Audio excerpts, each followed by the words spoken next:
Assalamualaikum warahmatullahi wabarakatuh. Kami dari kelompok 4 ingin mempresentasikan hasil diskusi kami dengan tema periode Orde Baru Nurcholish Madjid, whistleblower pembaharuan Islam. Madjid selanjutnya disebut Madjid atau yang akrab dipanggil Cak Nur, lahir di Majoanyar, Jombang, Jawa Timur pada tanggal 17 Maret 1939. Ayah Cak Nur adalah Haji Abdul Madjid, seorang tokoh masyarakat dan ulama di Majoanyar, Jombang. Bersama keluarganya, Cak Nur menjalani masa kanak-kanaknya di Jombang. Nurcholish Madjid belajar ke pondok pesantren Darul Ulum Rejoso di Jombang. Kemudian Cak Nur melanjutkan studinya ke Fakultas Adab UIN Syarif Hidayatullah, Jakarta.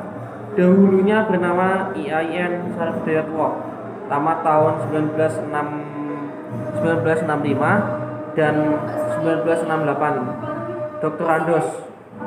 Program doktornya dia selesaikan pada tahun 1984 di Universitas Chicago, Amerika Serikat.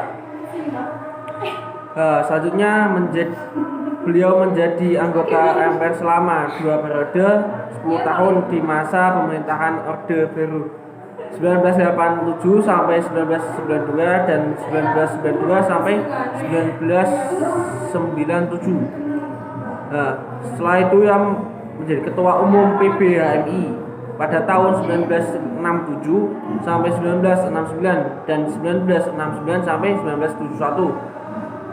Begitupun beliau menjadi presiden Persatuan Mahasiswa Islam se-Asia Tenggara pada tahun 1967 sampai 1969. Beliau bekerja sebagai peneliti di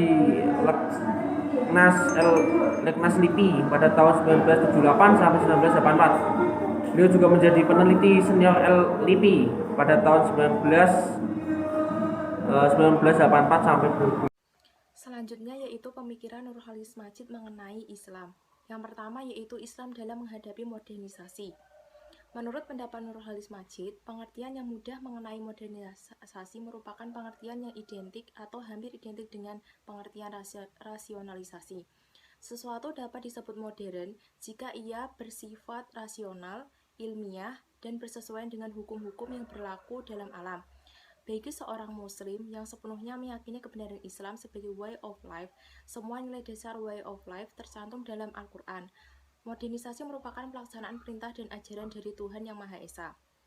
Selanjutnya, dasar-dasar Al-Quran mengenai modernisasi menurut Nurcholish Madjid yaitu: yang pertama, Allah menciptakan seluruh alam ini dengan hak atau benar, bukan batil atau palsu. Dalam Quran Surat An-Nahl, surat ke-16 ayat ke-3 dan Quran Surat Syad, surat ke-38 ayat ke-27. Yang kedua yaitu nilai mengaturnya dengan peraturan ilahi atau sunatullah yang menguasai dan pasti dalam Quran Surat Al-A'raf surat ke-7 ayat ke-54 dan Al-Furqan surat ke-25 ayat ke-2. Yang ketiga yaitu sebagai buatan Tuhan Maha Pencipta, alam ini adalah baik, menyenangkan atau mendatangkan kebahagiaan duniawi dan harmonis. Dalam Quran Surat Al-Anbiya surat ke-21 ayat ke-7 dan Al-Mulk surat ke-67 ayat ke-3. Yang ketiga yaitu manusia diperintahkan oleh Allah untuk mengamati dan menelaah hukum-hukum yang ada dalam ciptaannya. Dalam Quran Surat Yunus surat ke-10 ayat ke-101 dan dasar-dasar Al-Quran lainnya. Modernisasi berarti berpikir dan bekerja menurut fitrah sunatullah atau hukum ilahi yang hak atau sebab alam adalah hak. Manusia harus mengerti lebih dahulu hukum yang berlaku di alam. Pemahaman manusia mengenai hukum alam melahirkan ilmu pengetahuan, sehingga modern berarti ilmiah. Ilmu pengetahuan diperoleh manusia melalui akalnya atau rasionalnya. Maka dari itu, modern berarti ilmiah, berarti juga rasional. Maksud dari sikap rasional sendiri yaitu memperoleh daya guna yang maksimal untuk memanfaatkan alam bagi kebahagiaan manusia. Modern secara mutlak ialah yang benar secara mutlak, yaitu Tuhan Yang Maha Esa. Keadilan sosial dan sosial religius. Menurut Cak Nur, kata adil berasal dari bahasa Arab yang berarti sesuatu yang sedang, seimbang, wajar. Cak Nur menyoroti masalah mengenai keadilan sosial dalam Islam dapat ditemukan dalam Al-Quran pada ayat-ayat Makkiyah. Secara terang-terangan, Al-Quran mengutuk individu dan masyarakat yang anti keadilan dengan sistem ekonomi yang tidak produktif dan egois. Menurut Cak Nur, sosialisme religius bukan monopoli kelompok Islam. Bagi Cak Nur, sosialisme adalah ungkapan ciri masyarakat yang dicita-citakan spirit Pancasila, yakini masyarakat yang berkeadilan sosial yang sekaligus merupakan tujuan masyarakat kita bernegara. Pemikiran Nurcholish Madjid yang ketiga yaitu tentang keindonesiaan. Nurcholish Madjid mengatakan bahwa menurut pandangannya Indonesia telah memiliki landasan yang kuat untuk pengembangan toleransi beragama dan pluralisme atau Pancasila. Menurut Madjid, Indonesia bukan negara teokritis, bukan pula negara sekuler. Namun Indonesia merupakan negara yang berlandaskan Pancasila.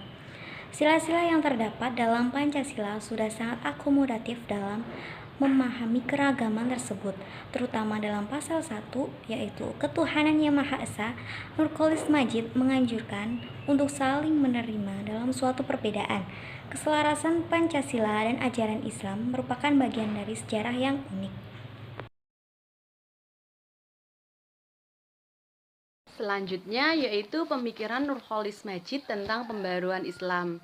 Organisasi dan institusi yang dianggap berjalan menyebarkan ide-ide pembaruan Islam pada masa Orde Baru selalu dialamatkan kepada organisasi dan instansi yang berhaluan Islam semata, seperti HMI, Institut Agama Islam atau IAIN, dan Pelajar Islam Indonesia atau PII. Pembaruan pemikiran masa Orde Baru ini, para peneliti hampir dipastikan mengabaikan peranan golongan non-santri, non-aktivis ormas Islam, dan institusi lain yang tidak berhaluan Islam. Dengan demikian, wacana pembaruan pemikiran Islam Orde Baru hanya menjadi tanggung jawab intelektual golongan santri dan ormas serta institusi yang berhaluan Islam saja. Wacana pembaruan pemikiran Islam masa Orde Baru hanya dipahami sebagai wacana khas politik budaya golongan santri.